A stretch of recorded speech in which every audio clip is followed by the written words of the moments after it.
আসসালামু আলাইকুম, রিভু রসের ঘর থেকে আমি উষা। আজকে আপনাদের জন্য আবার একটা ছোট্ট টিপস নিয়ে এসেছি। আজকে নিয়ে এসেছি পনকা শাক। আজকে আমি পনকা শাকটা রান্না করব অন্যরকমভাবে। অনেকেই পনকা শাক খেতে ভালোবাসেন না, আর অনেকেও ভালোবাসেন।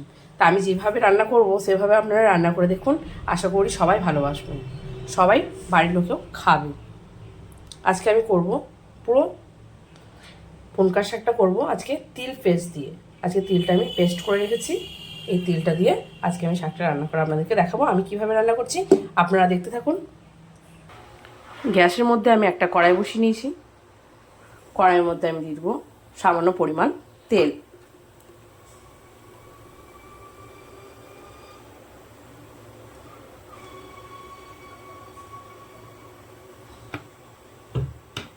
আপনি সর্ষের তেলও করতে পারেন। তেলটার মধ্যে আমি দিয়ে দেবো প্রথমে 3টে শুকনো লঙ্কা, আর দিয়ে দেবো অল্প একটু পেঁয়াজ। পেঁয়াজটা আমি একটু হালকা করে ভেজে নেবো। পেঁয়াজটা আমার লাল হয়ে গিয়েছে, ভাজা ভাজা হয়ে গিয়েছে। এর মধ্যে আমি ধুয়ে রাখা শাকগুলো দিয়ে দেবো।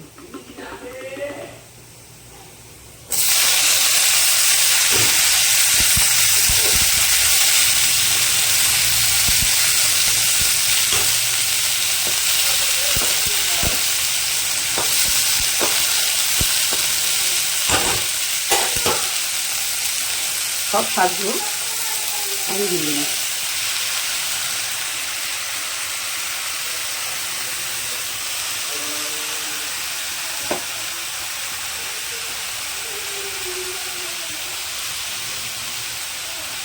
শাকগুলো দেওয়া হয়ে গিয়েছে।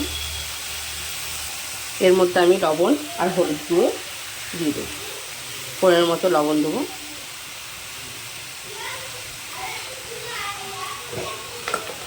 আর হলুদটা অপশনাল, আপনারা দিতে পারেন নাও দিতে পারেন, কিন্তু আমি হালকা কালারের জন্য আমি একটু হলুদ গুঁড়ো সামান্য দেবো। এটা আমি নাড়বো না, এখন চাপা দিয়ে রেখে দেবো।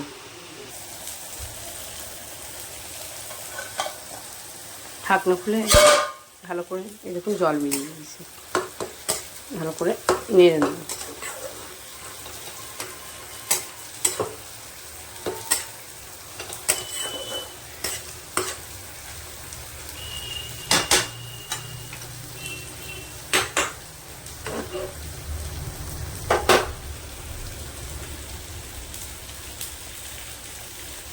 এর মধ্যে আমি তিল বাটাটা দিয়ে দেবো।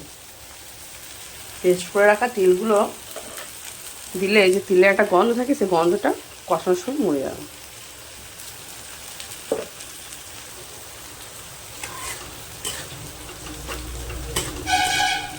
কাঁচা লঙ্কা দুটো দিয়ে তিলটাকে ভালো করে পেস্ট করে নেব।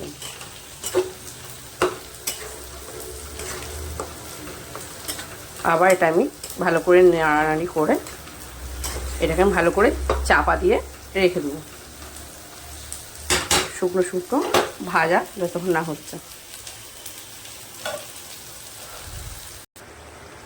এবার আমি ঢাকনাটা খুলে দেখে নেব। বাহ, খুব সুন্দর হয়েছে। জল পুরো একদম শুকিয়ে গিয়েছে।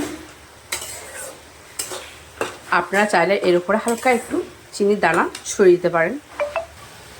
আমি এর মতো অল্প একটু চিনি ছড়িয়ে দেব। অপশনাল, আপনারা নাও দিতে পারেন, অনেকে মিষ্টি খেতে চায় না। আমার একটু শাক বেগুন ভাজার মধ্যে একটু অল্প চিনি ছড়িয়ে দিলে টেস্টটা দ্বিগুণ বেড়ে যাবে। এবার এটা আমি নামিয়ে নেব। আপনাদের কেমন লেগেছে অতি অবশ্যই লাইক কমেন্ট করে জানাবেন। আমার চ্যানেলটা প্লিজ প্লিজ প্লিজ সাবস্ক্রাইব করে দেবেন ও অন্যজনকে দেখার জন্য একটু সুযোগ করে দেবেন। আমার ভিডিওটা যদি আপনাদের খুবই ভালো লেগে থাকে কমেন্ট করে অবশ্যই জানাবেন কেমন হয়েছে। নেক্সট ভিডিওতে আবার ফিরছি।